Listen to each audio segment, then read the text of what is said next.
Hey guys, thanks for choosing Interior Cabinet Solutions. Today we're going to go over how to properly measure our cabinet and place an order, make sure we're getting the right dimensions to us. So first off, whenever you come to any desired product on our website, you can get a quick view of the price without inputting all of your dimensions. At the very top of the option list, you're going to see some options that say width range. And then you're going to see some groupings together, 8 to 14, 15 to 21, and so on. And this is a way for you to quickly get a view of what your item could cost. The cost of the unit is primarily based on the width of your cabinet. So for example, if you have a cabinet that is 17 inches wide, you can go to the 15 to 21 option, and then you can see what the cost of that item would be. Once we have that established, now we're going to go about measuring the cabinet, making sure that we're putting in all the right dimensions below. All right guys, so we're going to take the width measurement of the cabinet. We want to get this at the most narrow part of the opening. We ask for the width taken between two places, between the hinges and without the hinges. If you have a single door cabinet, you're going to butt the door hinge on one side and measure over to the wood on the other side. If we have a double door cabinet, we're going to measure in between the two door hinges, and that's what I'm going to show you how to do here today. So we're going to start by butting the most protruding part of the door hinge, and then we're going to measure over to the opposite side. We're going to call that 27 inches. Next, we're going to measure the cabinet without the hinges, and we see here that that's going to measure at 29 inches.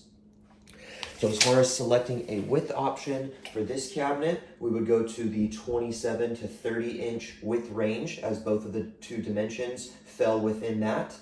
We will select that option. That will show you the cost of the unit, and then we're going to build the unit custom to the dimensions that you type into the information box. Next, we're going to get the depth of the cabinet.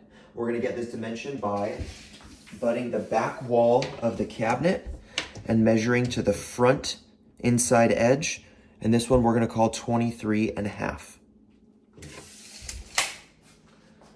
The last dimension we're going to get, guys, is going to be the height of the opening. After you assemble the framework that holds the drawers, we need to make sure that we have it appropriately sized so it does not hit the top of the cabinet. So we're going to butt the bottom edge of the cabinet opening and measure up, and we're going to call this 23.5 as well.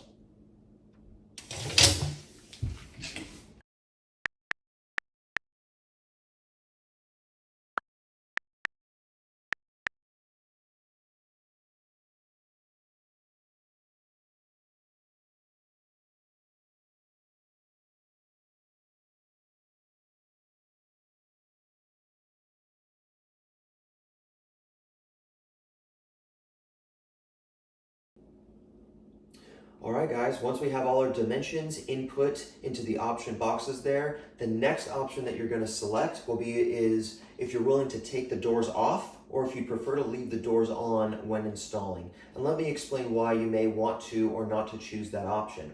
If you have a cabinet that has a face frame with a low profile door hinge, you're able to remove the doors off of your cabinet, and I can base the size of your item off of the opening without the hinges.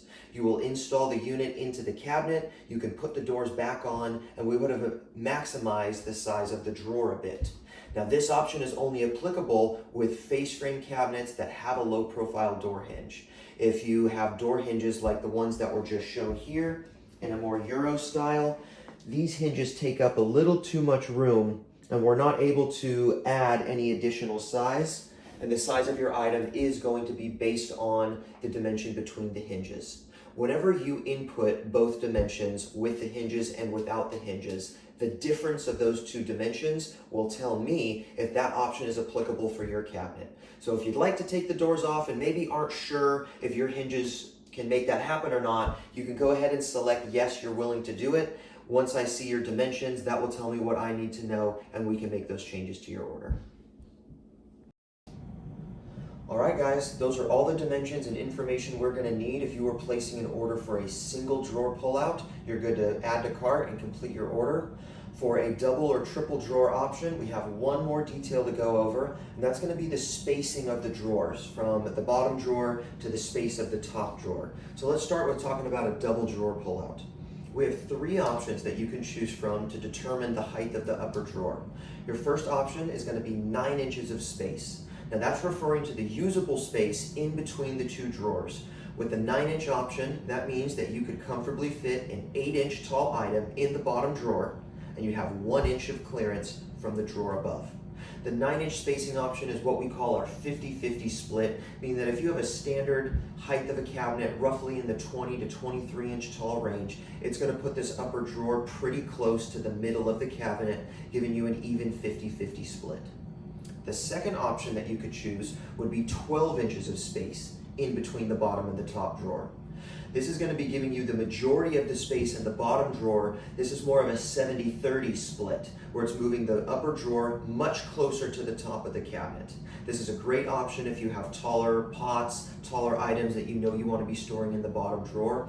Again, that space is going to be 12 inches. That would comfortably allow you to store a 11-inch tall item and have a 1-inch clearance from the drawer above. Last option for the double drawer units is going to be to make the upper drawer adjustable for height.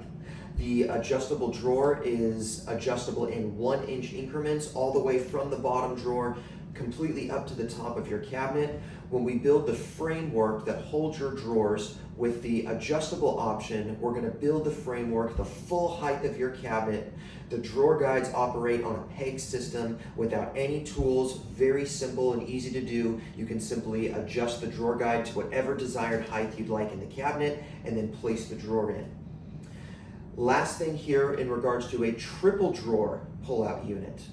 When we build the triple drawer pull-out units, we're building them around the idea of roughly a 20-inch to 23-inch tall cabinet. We build these units that the drawers are evenly spaced apart to fit roughly that height of a cabinet, and that's going to give you about 6 inches of space in between each drawer. Again, we're referring to the usable space measured from drawer bottom to the drawer bottom of the drawer above. Once we exceed a 23-inch height, say if you have a cabinet that does not have an upper drawer, if you have doors that go all the way up to the countertop and you have a full open cavity there, maybe closer to the 27 to 30-inch range, and you'd like to get that upper drawer much closer to the top of the cabinet, this is again when the adjustable frame comes into play. We can build the framework the full height of the cabinet, and then you can adjust those two upper drawers at any position in the cabinet that you'd like as far as the height goes. When we build these triple drawer units, they are going to come in at a total of 19 inches tall. So if you do not get the adjustable frame, that is how the unit is going to come regardless of the height of your cabinet. So if you have an extra tall cabinet, you want to get those drawers more evenly spaced apart, we have this adjustable frame just for you. Otherwise, if you're within the standard 20 to 23 inch height range, without the adjustable frame, the way the unit comes standard, we build it perfect to fit that height of a cabinet. And the last option, guys, is just going to be your drawer guides. All of our units come standard with a full extension, ball bearing, heavy duty, 100-pound rated drawer guide. Right? They are not soft close, but we do have a soft close upgrade. They are an undermount guide. They are very heavy duty. If you are interested in wanting to upgrade to a soft close guide, that is the last option that you can select. Once all of these options are input on the product page, you're good to add the item to your cart and proceed to checkout.